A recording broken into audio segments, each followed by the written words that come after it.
Hello, everybody.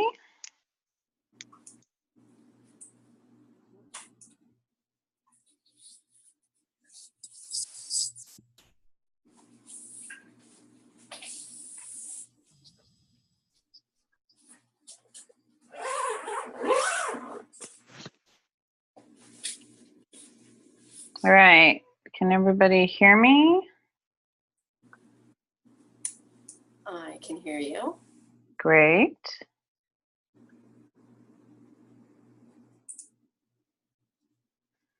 Let's see, I can hear you. Great. Everybody needs to turn off their sound and their video.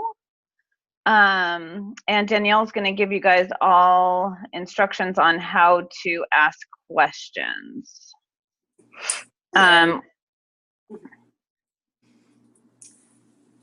So basically, there is a chat option. Usually it's at the bottom of your screen, or if you're on a mobile device, it's, I think, in the upper corner. But basically, make sure you turn off your mics and then ask your questions in the chat, and then I will relay those questions to Bobby on the way. Does that make sense?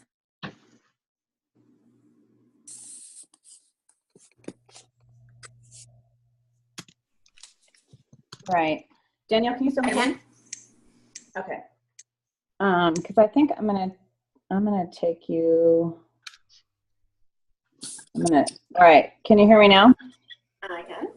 Okay. I'm just gonna disconnect my headphones and just use the regular stuff on the computer. All right. I just want to give everybody a chance to get logged in. So we will start in just a second.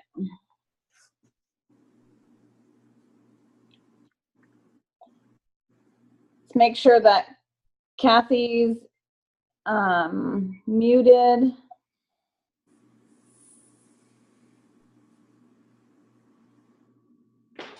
Kathy, you can go ahead and mute yourself, but you don't need your video on.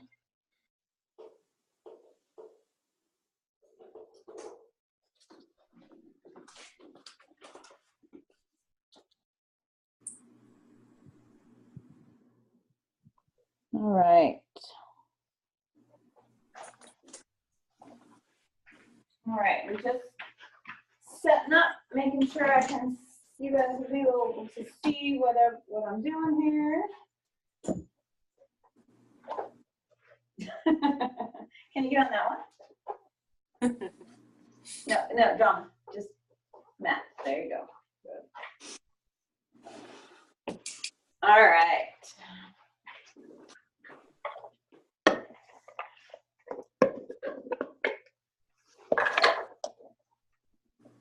I know, snack says it all, doesn't it, Donna? All right, is everybody still logging in, or do we think we have everybody fairly settled?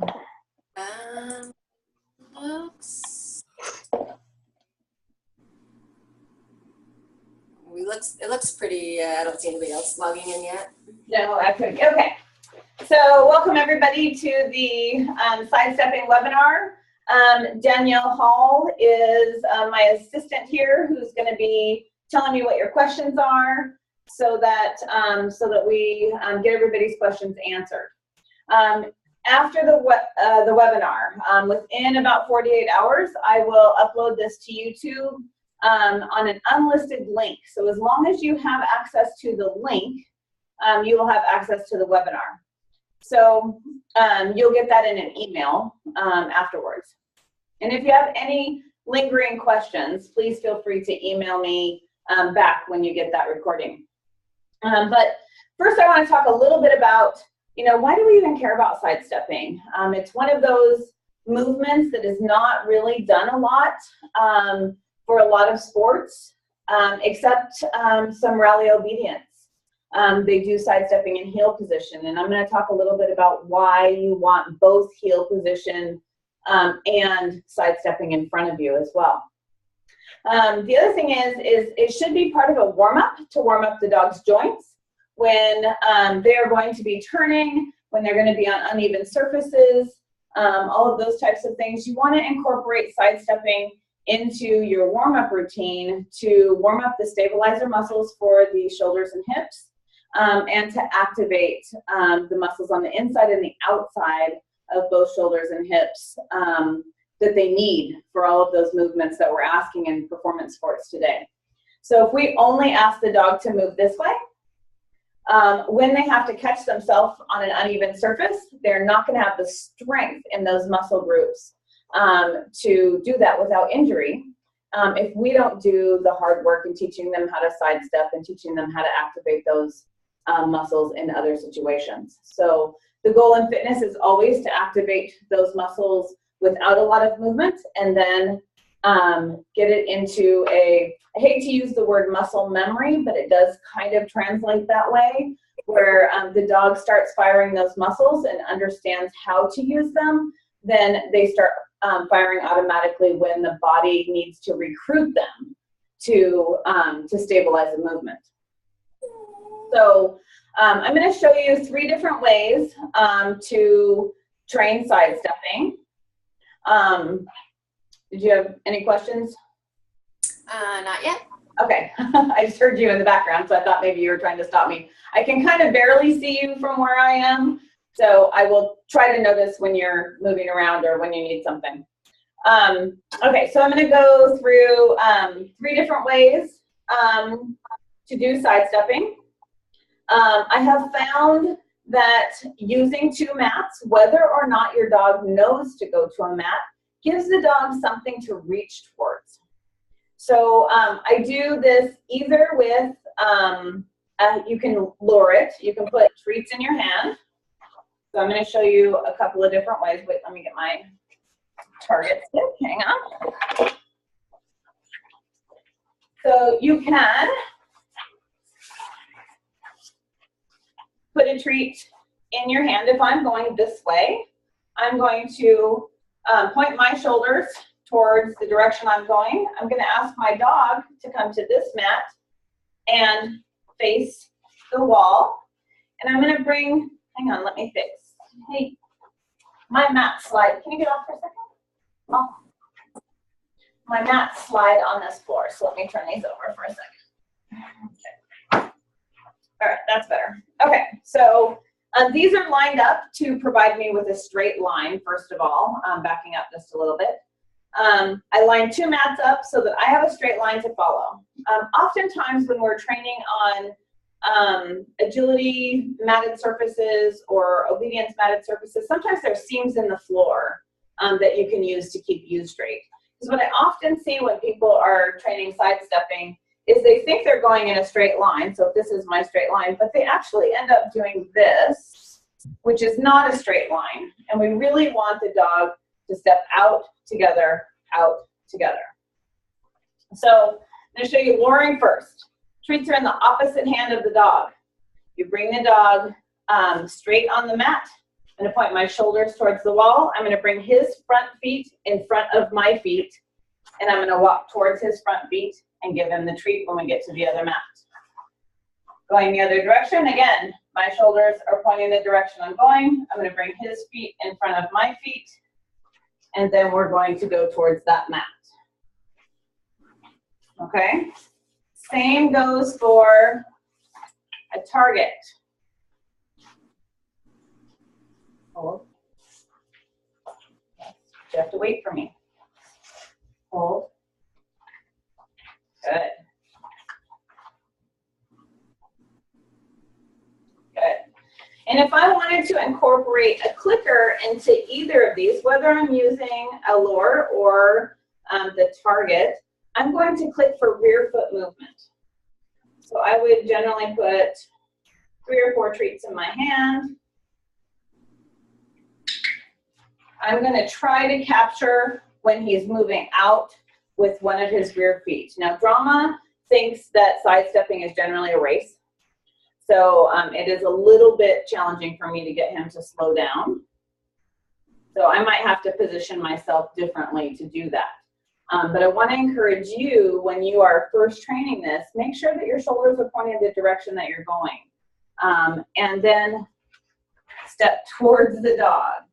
So if I want to slow him down, I'm actually going to face him more and maybe face the opposite direction,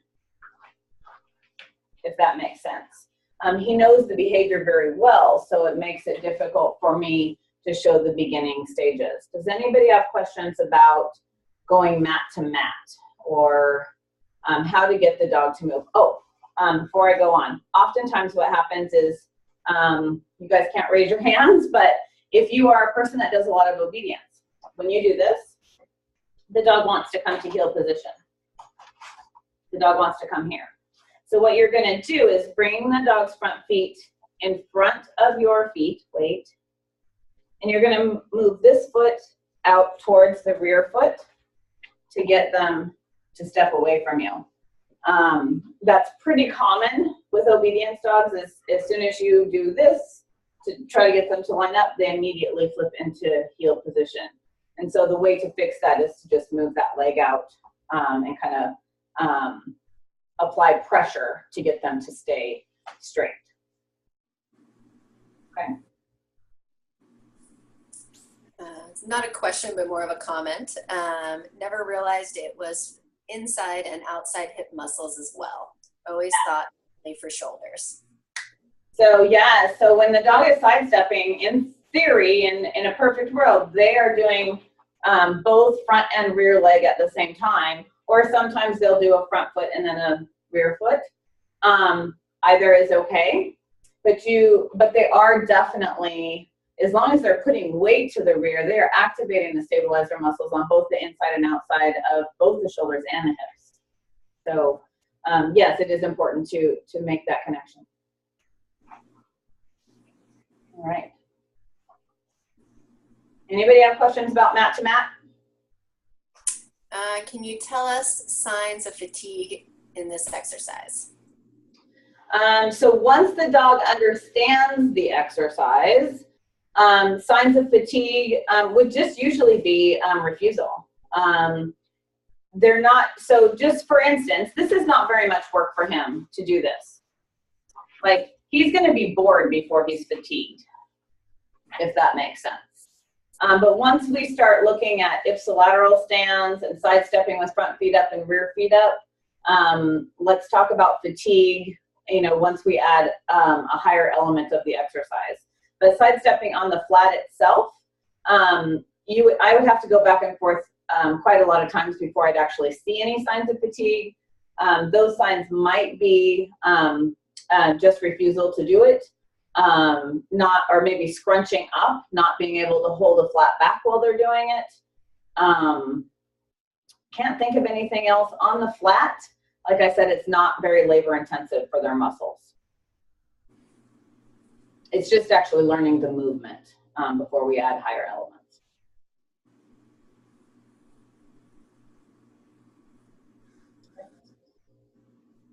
Any other questions? No, not yet. Okay. All right, well, I'm gonna move the mats. And of course, you can do this also with targets.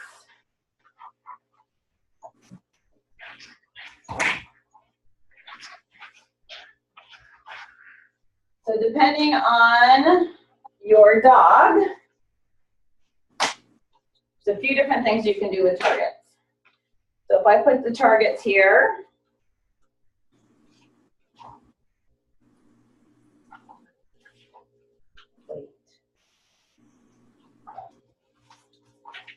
good. Good. It works very similarly to the mat. Again, if I was training this, I would put myself in the same position as I did with the mat. Dog is here, wait. And then my shoulders are pointed towards the wall. But if I wanted to give the dog maybe a little bit more information, I could also, Brandon, you guys are gonna say, I don't have that many targets. I have many targets here. You could, your dog understands the targets. You could set up targets like this.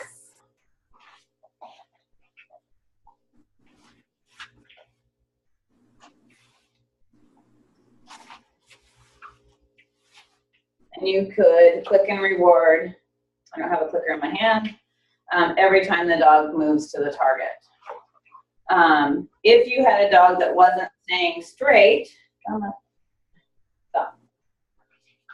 Then you could simply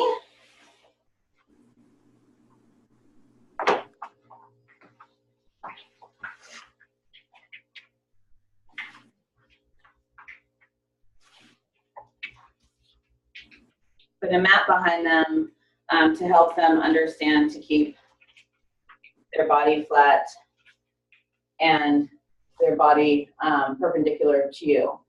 So this of course assumes that your dog already has a front foot target trained, as well as understanding to keep their rear feet on a target. So this is a really good way to teach them to stay with a flatter back. Now my floor is rubber, and over time it has become more slippery. You guys probably noticed Drama was slipping and sliding quite a bit. So this method actually works a lot better to keep his body straight when he's not going faster than me.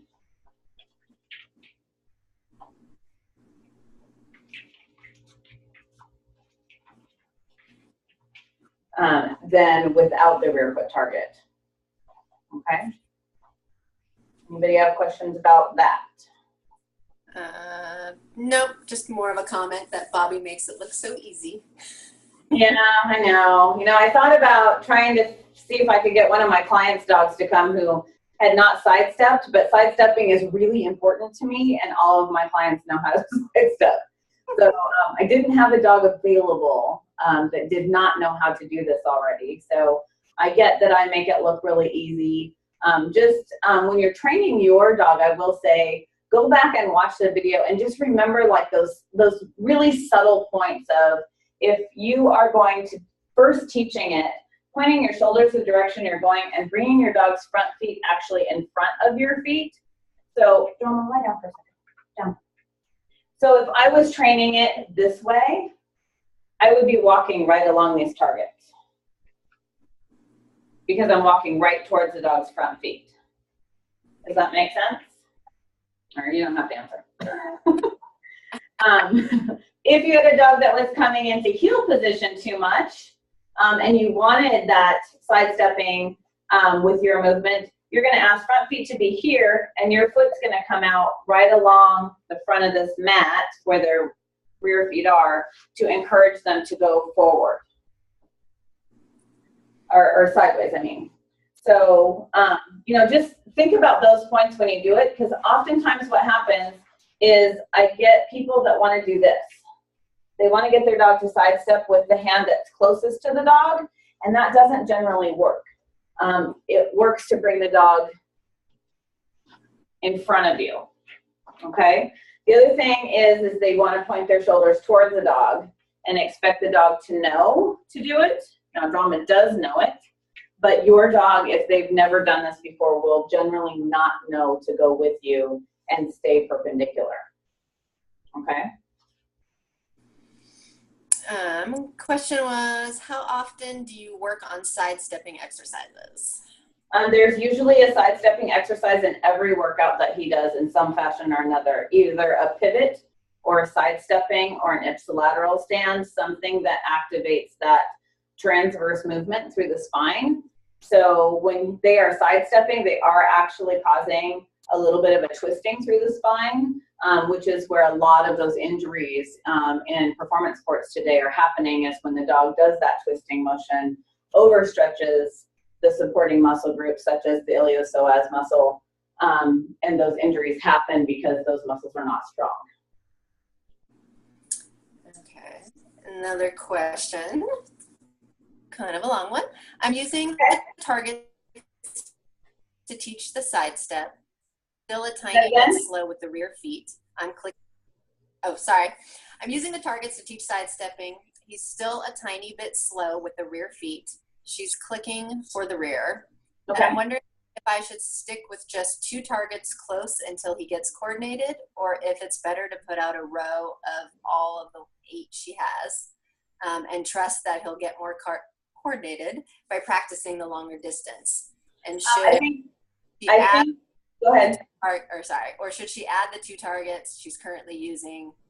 Oh, sorry, she meant the 2 targets she's currently using are just 1 natural stride apart. Right, I would say that you will get more benefit out of increasing the continuous steps than just getting the rear and the front to go back and forth in 1 step. So usually what happens is with continuous steps, there's more repetition, and they eventually learn that you want them to stay perpendicular. So a lot of my dogs' clients, I don't know if I can get Drama to do it, a lot of my dogs' clients start out where they're kind of sidestepping like this. And often, I'm gonna make it look really easy. See how when I moved my shoulders, his butt swung around? Just by pointing your shoulders the direction you're going helps that rear straighten out. The other thing again is sidestepping with my foot coming towards his foot. Now, one thing I do want to point out, and I'll come back to that in a second if she still has questions, is that, and I don't know if I can do it with him. Can you wait for just a second? Can you wait for just a second? Wait. Is I see a lot of people hitting their dog with their knee, trying to get them to sidestep. You don't want to do that. You can actually injure their spine. So when I say stick my foot out, I'm not saying step on their feet, kick their feet, anything like that. You're just using body pressure with your foot coming near their rear foot. Okay? A couple more questions. How often would you do a workout with your dogs? Workout in general? Or assuming so at this point. Okay, so workout in general, you want a minimum of 3 days a week, a maximum of 5 days a week. But you do want that workout to be balanced. And unfortunately, program design is another webinar or class. So I can't get into that too much. I want to stick to the sidestepping topic. Then another question is, I'm shaping, so haven't been doing my shoulders. Okay. So is she just facing her dog? We will see. Did she answer? So I'll just elaborate while I grab some other treats. If you're shaping and you don't have any movement, it's going to be difficult for your dog to understand to keep going. So unless you've trained a keep going cue, it's going to be difficult for them to understand why you're not moving with them. So like if I was shaping this, first of all, 2 things I would do before I even started shaping sidestepping was they have to have front feet, value for front feet on a target. They have to have value for rear feet on a target. So the first thing I'm going to do is I'm going to reward him for position. And then I'm going to move to the next target. Because my motion is going to tell him that he needs to move. And it was actually, sorry, it was the same gal up above, Anna, when she asked about, whether to do the long distance. She said, yes, just facing. Sorry, it was just an add-on to her long post. He's fine when he keeps going, just haven't pointed that way with my shoulders. Okay, yeah, so oftentimes, one of my questions would be is, have you taught your dog to pivot? And the reason that I ask that is because, so watch what happens with my shoulders as I move. So yes, he pivoted. Thing. He's pivoting and sidestepping away from my movement. So oftentimes when you turn your shoulders and start going, they're going to move with you. I know you know how to do it. They don't know how to do it. Like Emma. Did that answer her question? We'll see.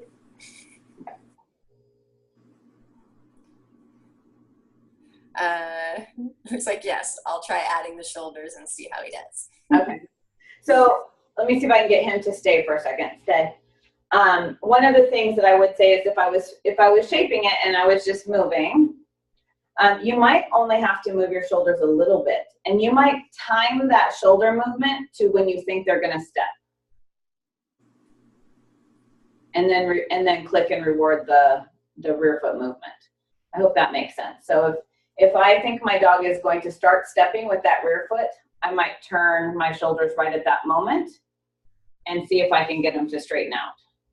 And then eventually you'll be able to stay in front of them straight.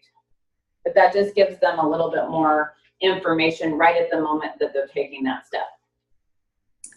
This makes sense. Great. And then another question is, can you use balance discs for this too? No reason why you couldn't. I wouldn't put, so in general, when I'm training an actual movement, I try not to add an element of balance to it, because then you're tapping into a strength area and the dog doesn't actually know the movement that we're looking for. So you could put balance discs on here if your dog has already had front feet on them, but you also need to understand that you can't do very much repetition because the dog is managing the balance of the discs themselves versus just stepping from target to target. If you're looking for I would rather see something like take up phone books, because there's no element of balance required for this. It's just, a thicker target with no balance required. That said, I know lots of people who would just put 5 balance discs across here. Balance discs are very clear because they're elevated. They're not, close to the ground. So, I mean, you can. My preference would be to train the movement without a strength component first, and then add the balance disc in later.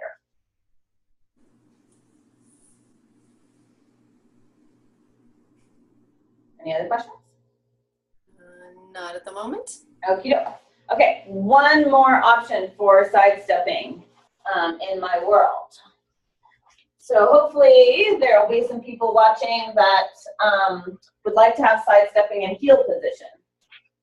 And why do I want it in front of me versus in heel position? I want sidestepping in front of me so I can use it for fitness. So if I'm trying to get the dog to sidestep, for instance, if I want the dog to sidestep onto 2 bones like this, this is pretty hard to do in heel position, because in heel position, I can't see what he's doing. And he doesn't really understand why I would be asking for him to do that, as you can see. Plus, I cannot really see what his rear legs are doing. I can't see any of that stuff. So one of the things that happens in obedience a lot is that the dog sidesteps kind of sitting. So they're kind of hopping side to side. What my preference would be is when you ask the dog to sidestep, that they pop into a stand position first, and then sidestep in a standing position. I just want to make sure you guys can see this. Okay, I'm going to turn my back to you for a second, so you can see. So I am a little bit of an unconventional trainer when it comes to obedience and heel position. That said, I do not compete in obedience. So those of you who do, humor me. So I teach a rear foot target to all my clients and all of the dogs, and what I want them to do is come to heel position with their rear feet on this mat. And I'm going to reward the rear feet on the mat, then I'm going to move, and the dog's feet are going to go along the mat. And that's going to help keep them straight.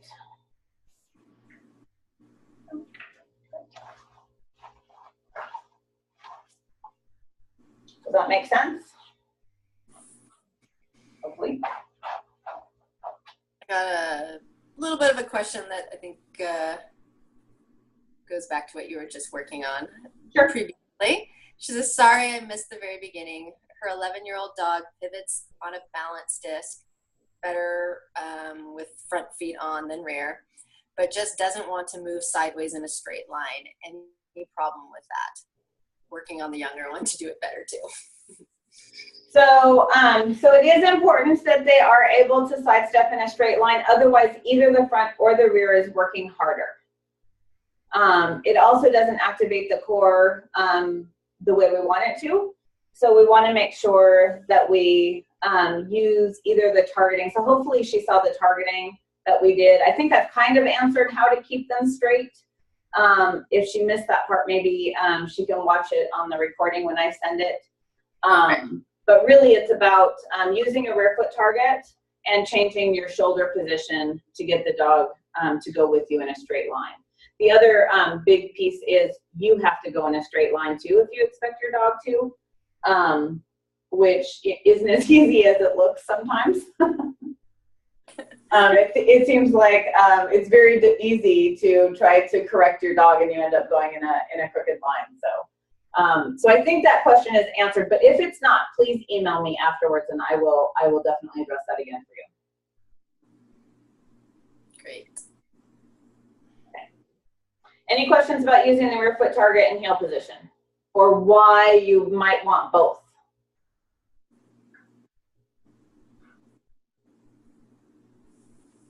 Nope. Okay.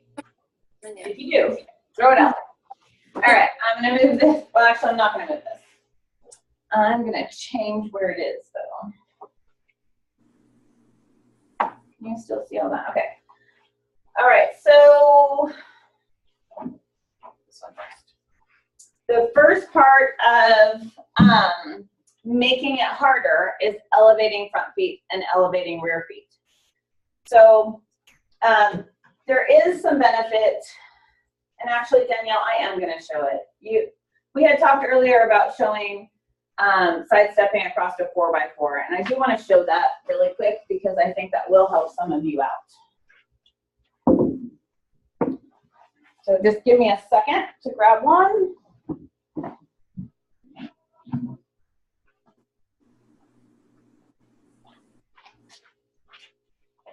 All right, so it's just another way to make a straight line, right? I'm still going to use my rear foot target, but I'm now going to ask my dog to sidestep across a straight line with me facing him. And if his rear doesn't follow, I'm going to turn my shoulders one way or the other. I'm just going to exaggerate how I can get him to do that just by turning my shoulders. There.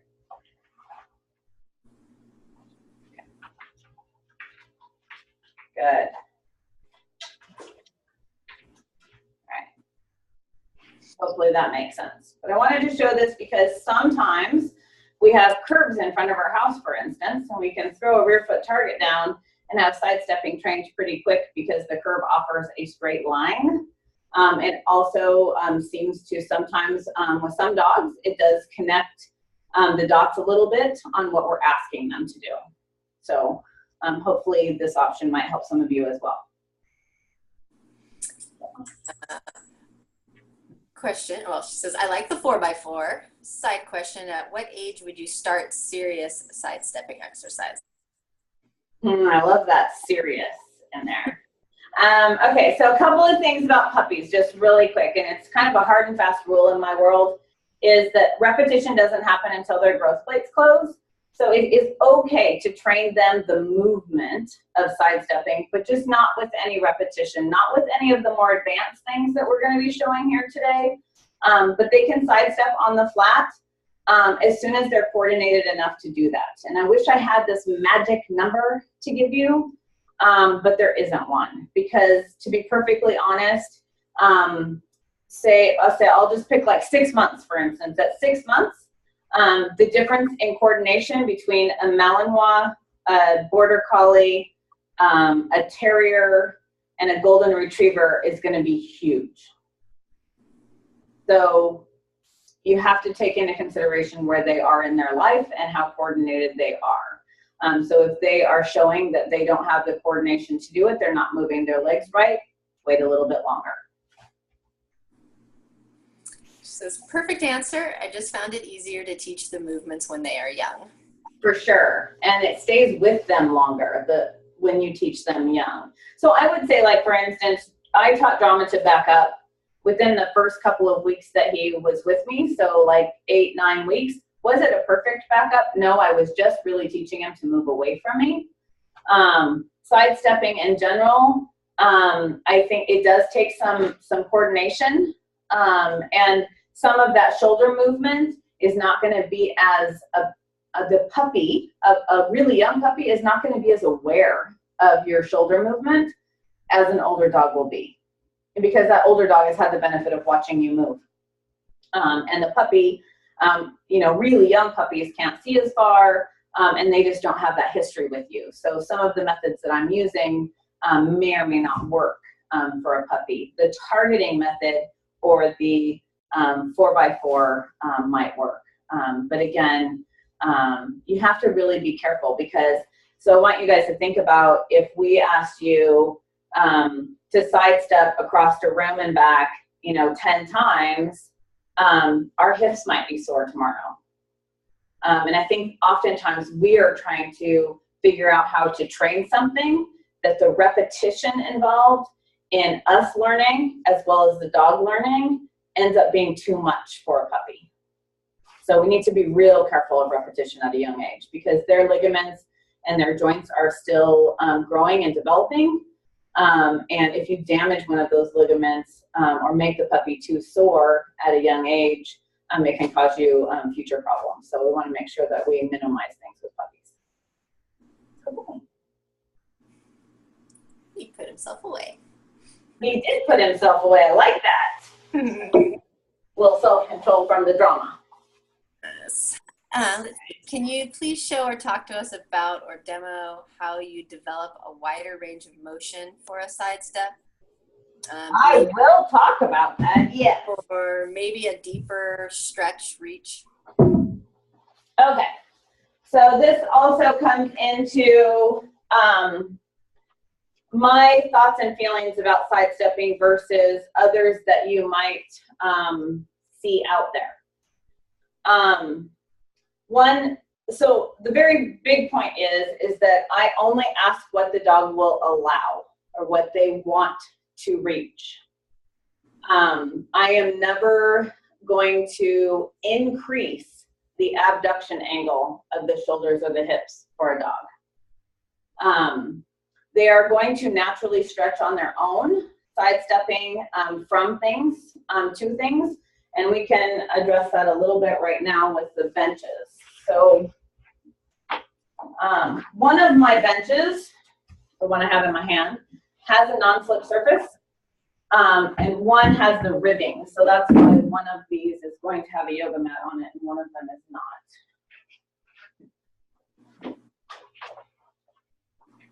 So if I'm asking a dog to sidestep over a gap, for instance,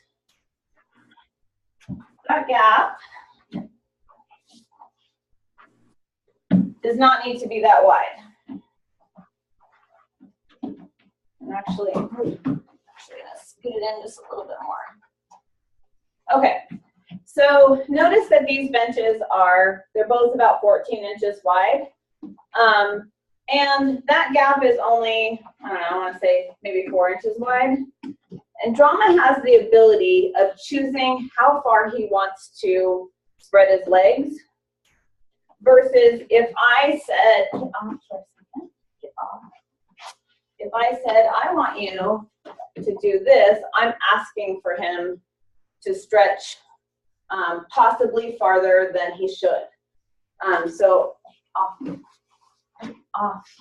going to show you just a bigger extreme here. Can he do that? The question is, should he? So right now, he's actually roaching his back. He's activating the muscles higher up in his pelvis, and he's stretching those joints a little bit beyond what is comfortable for him. And he's clearly showing me that because he's stepping off. Does that make sense to everybody? Take it off for a second. But if I move them close, and I'm just saying, okay, I want you to stretch across there, he can stretch as far as he wants or doesn't want. So in the rehab world, it is considered medial shoulder instability if the dog can abduct the limb more than 35 degrees. Now that is depending on a lot of different things, breed, and so that's just sort of an average.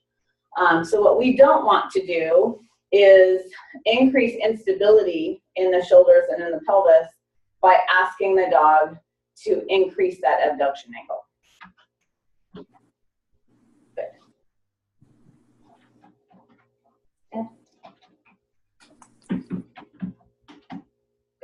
Now he's adjusting his feet because he knows I want him to have a flat back when he's doing this. So he can, I don't know if you can hear him, he's kind of pitter-pattering his feet into the right place because he knows that that's what I want. Did that answer your question?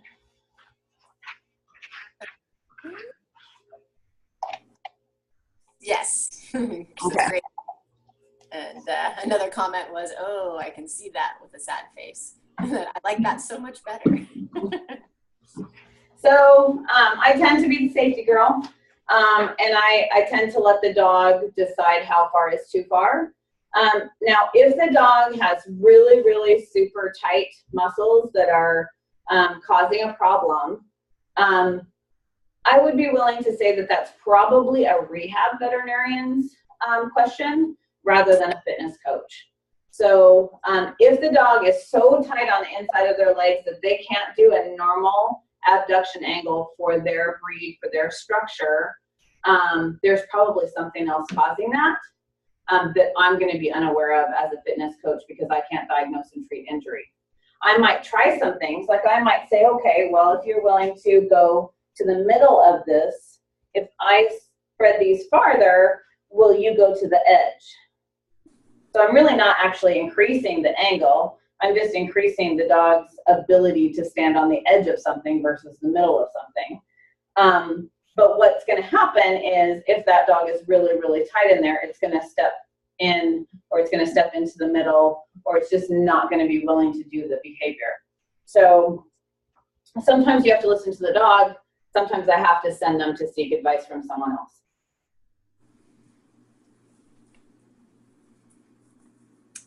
Awesome. Alrighty. Alrighty. So we kind of skipped ahead. I was actually going to show this, but now it's been shown. So you can't really jump to this step until the dog actually knows how to sidestep. So I'm going to back up on this just a little bit, unless there's more questions. I'm just going to back up on how you would get to here. Right.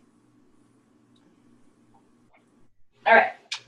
So before they can sidestep over a gap, they should be asked to sidestep over the bench. Can you still see? Yeah. Okay. So we're going to ask him to step from a couple of steps away, and then he's going to sidestep up and sidestep off. And then he's going to sidestep up, and hopefully he's going to wait for me. Can you wait for me? Sidestep up and off. Good. So they have to, before they can sidestep over the gap and do a bridging, they need to be able to sidestep on and off both sides of the bench or something stable, a 2-on 2-off board, a board that's used for fronts and obedience. Any of those types of things will work. You just don't want it to be super high, you know, maximum of about 4 inches for a dog this size. So what you will run into is the dog will come up, and when you try to get them to sidestep off, they will be like, oh no, there's hot lava down there. I couldn't possibly step down there. So sometimes you have to revert to your training of sidestepping. Move your shoulders the direction you're going, bring the dog forward a little bit. It might actually require that you step over the bench too, or bring your foot out to get them to sidestep. Again, it's changing the picture. So sometimes we have to go back to the training process when we change the picture of what they're sidestepping onto. All right. Then you can go back to where we were here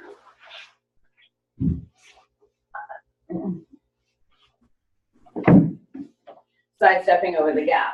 But before we do that, we also train an ipsilateral stand, which is same side feet up. So you guys have seen me do it a couple of times, but I'm going to, now that he knows how to sidestep and he tends to go faster than me, I'm gonna turn my body so that it's giving him more of a stop cue than a go cue. So this means go, this means stop if we're going that way. So I'm going to get him to the side, and then I'm gonna slowly turn my body back towards him to get him to stay in the ipsilateral stand. And then again, I'm going to move my shoulders the direction I want him to go. And then as he steps off, I'm gonna move my shoulders into him a little bit to get him to stop. So I'm controlling all of this movement to get him to do that ipsilateral stand. Does that make sense to everybody? I can do it again.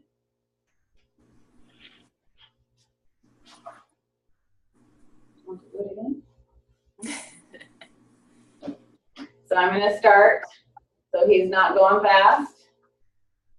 I'm gonna move my shoulder into him a little bit. Get him to stay, and then go, and go, and then he's very sensitive to my shoulders, so I don't have to move them much. Good. Good boy. Good. So hopefully that makes sense to you guys. Can you see how I can kind of control what he's doing by being very still with my hands, by being very deliberate with my shoulder movement and my and the speed in which my feet are moving. I don't need to have a treat in front of his face, but I'll be honest, he's actually worked through several online lessons today, and this is a lot of sidestepping for one dog. So I'm highly rewarding him right now for sticking with it and continuing to do the exercises because he has worked a lot today. So, so know that you can, remember I talked in the beginning about using the target sticker, you can use a nose touch hold, perfectly fine. Again, I'm highly rewarding him right now just for continuing on. So, any more questions about that, Danielle? Nope. Not yet. Okay. All right, so now we want to talk about elevating front feet and elevating rear feet. So what happens, I guess I shouldn't ask questions because you guys aren't talking.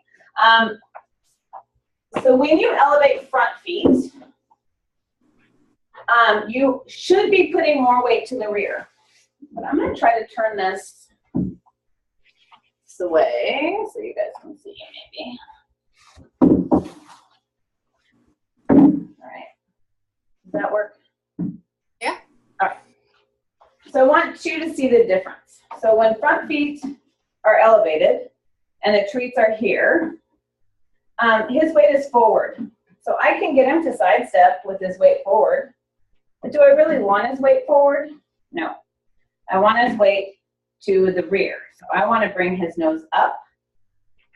And I want him to be targeting my hands with his nose a little bit higher than neutral position so that he has weight to his rear feet. Good. So again, I see a lot of people with their hands down here, and see how that shifts his weight forward. I know you guys can see it. You can see the roach in his back, whereas if my hands are up higher, or either my hands aren't even here, stand, and he's looking at me, then he has more weight to the rear. Good. Okay? It's a very important piece because if you're trying to do sidestepping that is to strengthen more of the abduction and the lateral work in the rear, if you have your treats too low, you're defeating your purpose. You're putting too much weight forward. So we want to make sure that when we're focusing, we're trying to focus on rear, that we're actually focusing on rear by positioning our treat in the right place. All right. The other part of that is rear feet elevated. So when rear feet are elevated, we're focusing more on front. So what we don't want to do is sidestep with the dog's nose up like this, because that's taking the weight off of their front and putting more weight to the rear. It's also kind of cranking their neck back, and we don't want to do that. So in this situation, you want to sidestep with your hands or whatever they are focused on, a target stick or whatever, really low. Can you stay up there? Good. Chin. Good. Good boy. Okay. Hopefully that makes sense, because it gets harder as soon as you replace the bench with the bones. So I'll wait and see if anybody has any questions while I switch this up.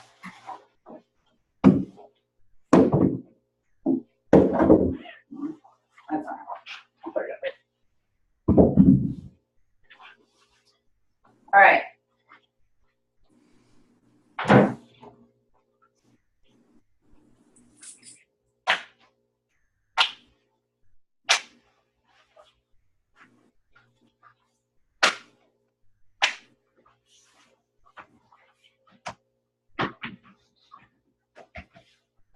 Okay, so these bones have about a medium amount of air in them, meaning that they're not super flat and they're not overinflated.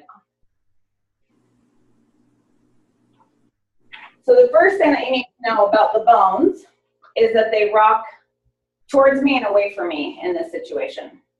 So it's very, very easy to shift more weight forward than you want.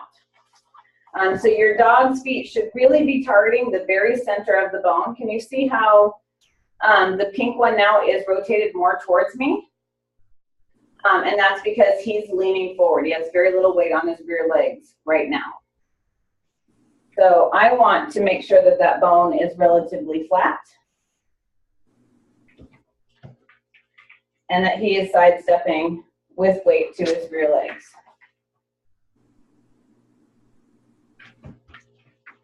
As opposed to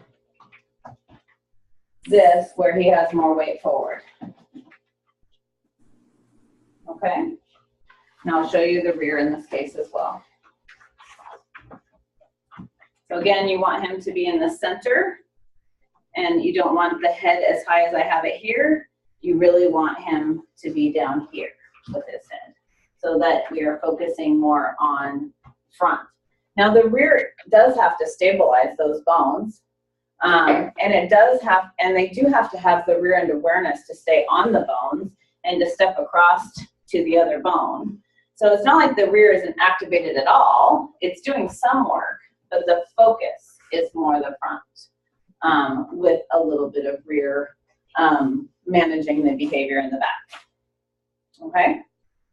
Okay. Okay. Take a load off. All right, no more questions yet? One just popped up.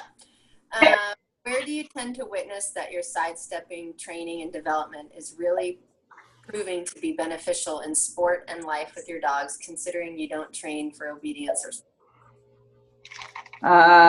Say that again. So where is it beneficial? No, like how do you, let's see, where do you tend to witness that your sidestep training and development is proving to be beneficial to sports dogs if you don't participate in it? If I personally don't participate in it? I'm assuming so. But we can... Okay, so if I understand the question right, and you can correct me if I'm wrong. So one of the things that I guess you need, that everyone needs to connect to, is that lateral movement happens anytime the dog is turning. So there is a component of lateral movement and transverse movement through the spine that happens during the beginning of a turn and the end of a turn that is really, really important to pay attention to. So whether or not the dog I'm working with is a pet dog who chases a ball 1,000 times a day, or a dog that does agility or fly ball or dock diving, the stability to be able to catch their weight and hold their weight when they're at a more extreme angle in abduction, is really, really important. So if we only train, so for instance, if I was, let's just say I was a ballerina and I was gonna twirl around all the time, I wouldn't want to do all of my strength training twirling around. I would also want to do strength training going forward. I would also want to bend my body. I would also want to twist my spine. So sidestepping motion is a transverse movement that allows for the abduction and adduction of the limbs, as well as that twisting through the spine. So it supports one of the movements that is really, really important and happening in the body all the time, whether they are human or a dog. So I personally have incorporated those movements into dogs that have had previous injury that have recovered. I have incorporated those movements in with puppies that have gone on to be fantastic agility dogs. I've been training fitness for 13 years, and I've seen amazing benefits just incorporating sidestepping in as part of the warm-up routine, as well as part of the strength exercises. So can I stand here and say I've prevented injury? Absolutely, 100%. No, there are no studies out there that say that. I can just say from experience that the dogs that I have had that have gotten injury, the injuries have not been as severe, but there's so much that plays a part in injury. The speed in which the dog is moving, the sport in which they're doing, or the movement that they're doing, or the movement of the handler.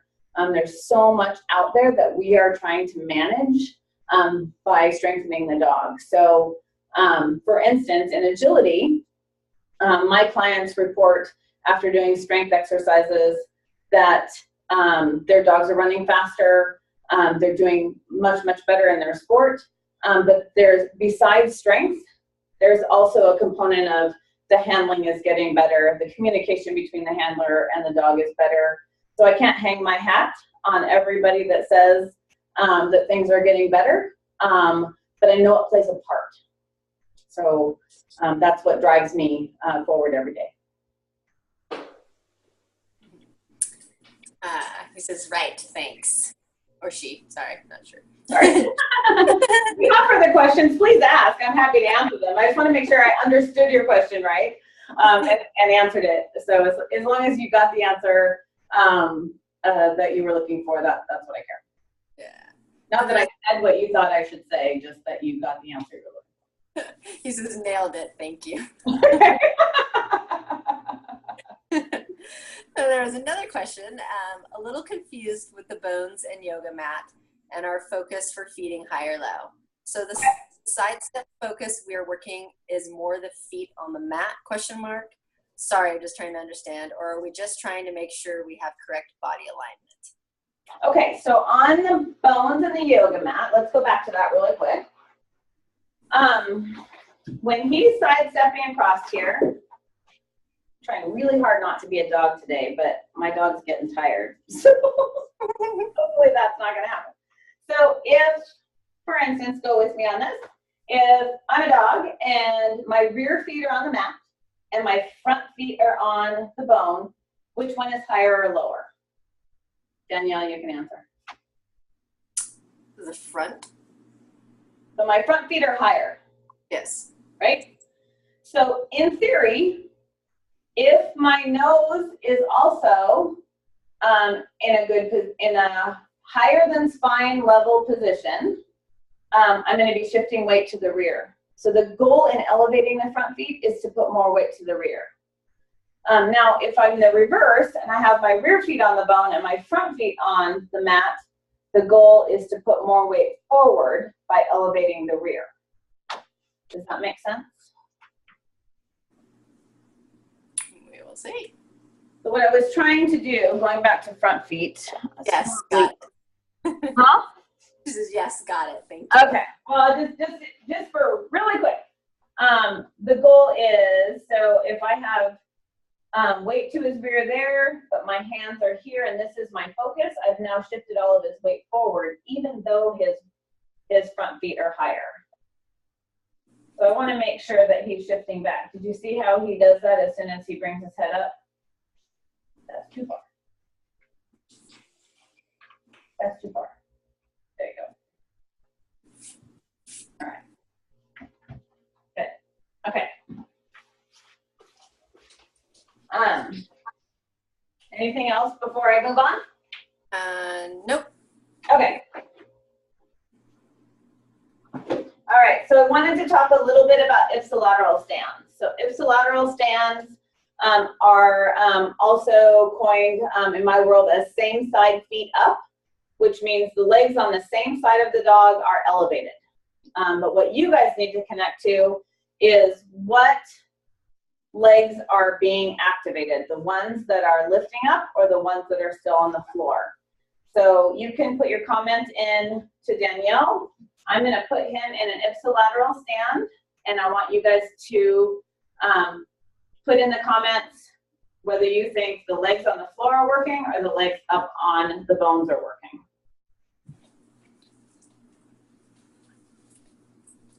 Floor.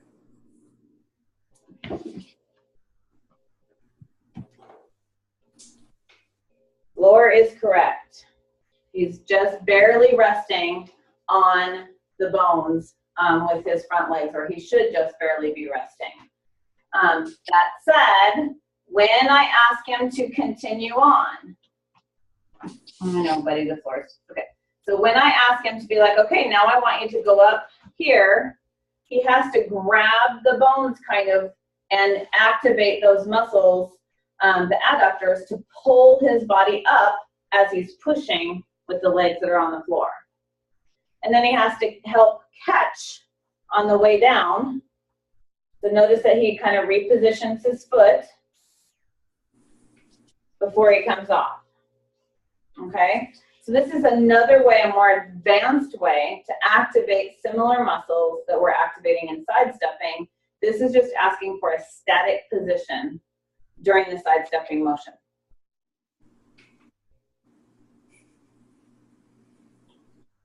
I saw some other things on there. Any questions about which legs are being activated? Not that I see.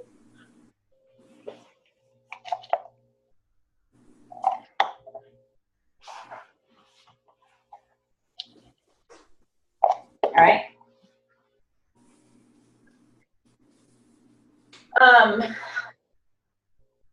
No questions about this before I go on, right? Nope. Okay. All right. So I'm not sure I'm going to be able to make him do this exactly, but I did want to show also if I wanted him to stand. Oh, maybe I'll turn this way. Hang on.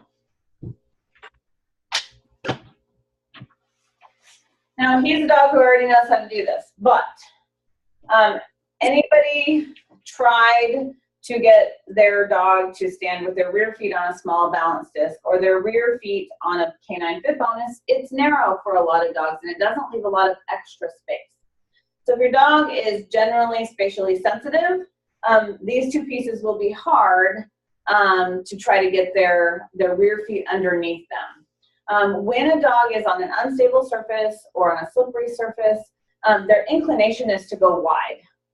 So I don't know, recently, or yesterday, I think I posted a picture of my client, Bender, who was sitting on the bone with a rear leg on each side of it versus on top of it. And that is pretty common in the beginning. But one of the ways we can get the dog to understand that what we want is for them to move their rear leg up is to do the same motion that we're doing for sidestepping. So say he was standing like that. If I wanted him to step up, I would just move my shoulders into him a little bit to get him to understand to step that second leg up onto the disc. Another option is just to really train a rear foot target cue, and you can just cue them to put their rear feet on it. But sometimes they're not really listening to what we're saying. They're following our body, they're following the treats, they're trying to figure out what we want.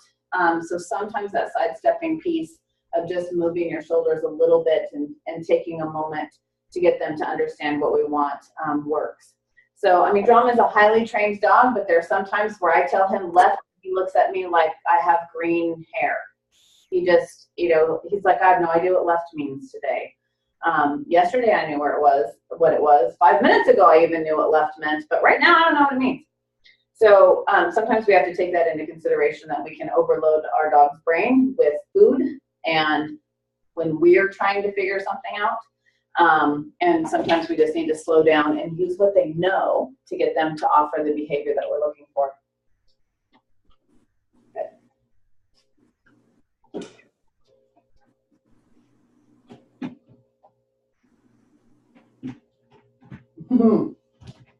Yes, so if I go there and then I move just a little bit, he'll step up.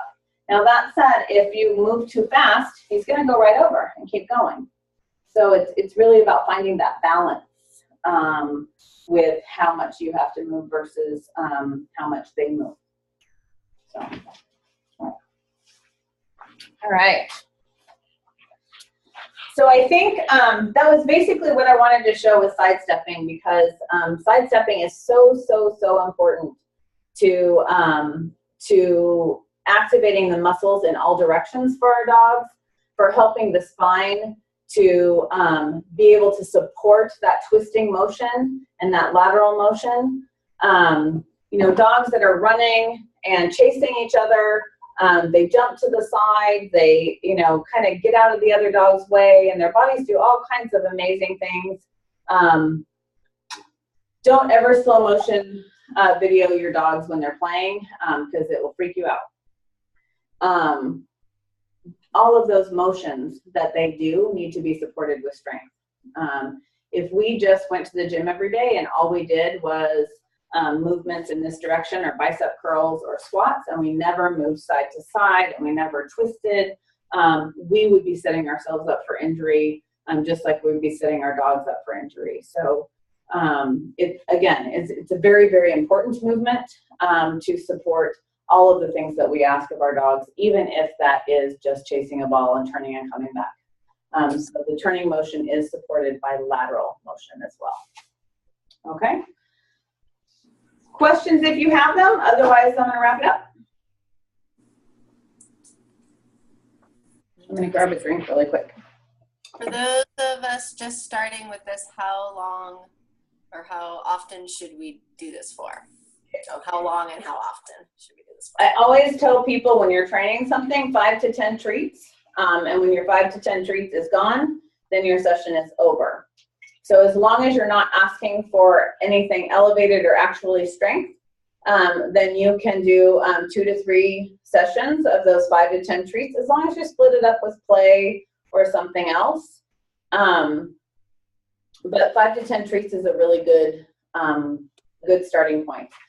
I think that dogs are very smart, and if we give them the opportunity to use latent learning as an option, sometimes the second or the third time that you try it over a couple of days, all of a sudden, magically, bang, they have it figured out, because we haven't drilled it. We have allowed them to get used to the idea of that movement over time. And then the added question of a break day in between. I do like break days in between. So like if I'm doing a regular strength workout, I might do Monday, Wednesday, Friday, or I might do Monday, Tuesday with Wednesday off, and Thursday, Friday with Saturday off. You need to have break days, but when you're just training a movement with these 5 to 10 treats, I usually let the dog tell me when they need a break. So if you line up and say you've done several sessions of sidestepping over several days, and you line up to sidestep, and the first thing your dog does is blow you off, or not really interested in what you're doing, or offers you everything else they know, that's kind of an indication that maybe you've done it too much. Just give them a break. Just listen to your dog. They'll be able to tell you when you've done too much. Drama's gonna take a nap. Hi, Drama-rama. Is that your Auntie Danielle? Yes. All right, any other questions? Nope, just great work, Bobby, and of course, your hot stepper sidekick. Thank you. Yeah, You my see little sidekick. what- All right. Well, wow, a little over an hour went by really fast. I don't know if it went as fast for you guys, but it always goes by fast for me. So, anyway, so if you guys have questions, I am going to be sending out the recording in the next couple of days. If you have lingering questions, just email me. I'm happy to answer them. Okay. All right, everybody. Thanks for showing up, and I will hopefully see you on future webinars. Oh, there's an, are you doing an advanced sidestepping? Usually advanced exercises happen during my online classes, but possibly, if you guys have, I will throw this out there, if you guys have a particular topic that you would like me to talk about during a webinar or even an online class, please either put them in the comments now or shoot me an email and let me know. I'm happy to take that into consideration because I want to be able to offer what you guys want to learn, not just what I want to talk about. And there was a, what's the next webinar? And then somebody else said program design. Of course, I knew that program design one was going to come. Program design, I'll have to think about that one. It's probably more of a class than a webinar because there are usually so many questions surrounding program design. But I do actually, when I teach my jumping power class, which is on Daisy Peel's website, when I teach that class, we go in very deep into program design in that class. And I will tell you that the people who have taken that class from me, I get emails regularly thanking me for the skills that they got in that class because they can design their own plan when they see strength needed in their dog in areas, or when they have somebody tell them, you know, hey, it looks like maybe you need more power in the rear or whatever. They actually have the skills and the exercises needed for that. So it may be that I break that out and do just an online class about program design. But it's hard because I always want to do exercises. So there's got to be a way I can incorporate exercises and program design. Yes, Scott. I like your webinars, but my dog is more advanced, so that's why she wanted to have more ideas. Of course. Yeah, of course. And then somebody else, Kathy said, warm-ups and program design. And Francis said, or Francisca, I think said, let's see, yes, love those classes, need to do them again. Right. So yeah, I actually haven't offered that class since last year, so I need to offer it again. But I will consider that for future. It might be at least a good place to start would be a webinar, and then maybe we can form a class from there, because I think having a webinar might give me a lot of the questions that you guys have, and we can try to address that. So. Yes. Loved it. Yes, please. Yes, please. All right. All of a sudden.